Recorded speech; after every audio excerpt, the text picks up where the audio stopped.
was the Distinguished Young Woman of Maine for 2014. When I started college this past fall, it was my first time living on my own. Having a credit card for expenses and emergencies was a good idea, and whether you're still in school or out in the working world, credit cards make it easy to get what you need at the store or online. If you're about to get your first credit card, or if you've had one for a while, here are some things to keep in mind as you make credit cards a part of your daily life. Basically, you're borrowing money from someone, and like most loans, you not only have to pay back the original amount, but you also have to pay interest. You usually don't pay interest the first month a charge hits your account, but if you don't pay it back at all, that first month, the interest begins to add up, so be sure you know what your interest rate is and how it works. Here's an example. Let's say you charge $1,000, and when you get your bill, your credit card company only requires that you make a minimum payment of $20, so you decide to only pay that. This leaves $980 of debt still on your card.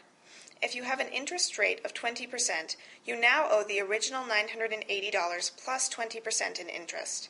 If you continued to pay only the minimum payment of $20 and didn't charge anything else, it would take 109 months to pay it off. Plus, you would end up paying $1,168 in interest alone. That's more than double what you originally spent. You should try to pay off your credit card every month, if possible. And if you take on a lot of debt, be sure to have a plan to get it paid down quickly. There are literally thousands of credit cards available from banks, stores, corporations, and credit card companies. How should you get started? Shop around for the plan that best fits your needs. Do you need a certain amount of money available to you? Will you actually use it often? Make sure you research the credit card company. Are they reputable? Have you heard of them before? What are the reviews online? Visit your bank and ask questions before applying. Make sure you understand the terms of the plan before you accept the card, and be sure to read the fine print. Beware of introductory rates. You might start out with a credit card that has no annual fee for the first year, but you will be charged a fee in the second year. You might start out with a low interest rate and then find the interest rate is much higher after a few months. Beware of credit card issuers who require application fees. Most credit card issuers do not charge fees to open accounts. Make sure you understand the implications of your card having a fixed or variable rate. A variable rate means your interest rate can be changed over time. And find out if the card has a penalty APR. A penalty APR, or penalty annual percentage rate, is a high interest rate that can kick in for any infraction like paying a bill late. When you start taking on debt and financial obligations, you start to generate a credit score. Your FICO credit score is a 3-digit number calculated using information in your credit report. It ranges from 300 to 850, and the higher the number, the better your score. This score is designed to predict the risk of you not paying back your debt.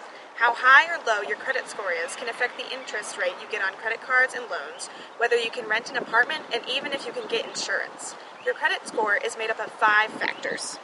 15% is the length of your credit history. 10% is how many new credit cards you've opened or looked into lately. 10% is the different types of credit you have. 30% is how much you owe, and 35% is your payment history.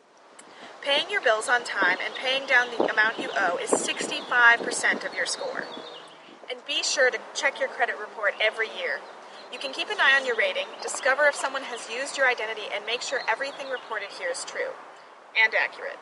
You can do this every year for free by either requesting one at www.annualcreditreport.com or call 877-322-8228. This number follows you your whole life, so keep an eye on it. Now that you've got your card and are ready to start using it, here are some tips to keep in mind. Start small. Don't charge too much on your card until you get comfortable with the monthly bill. Pay off your total balance each month. If you cannot pay the total balance, try to pay more than the minimum amount. Protect your credit card and account numbers to prevent unauthorized use.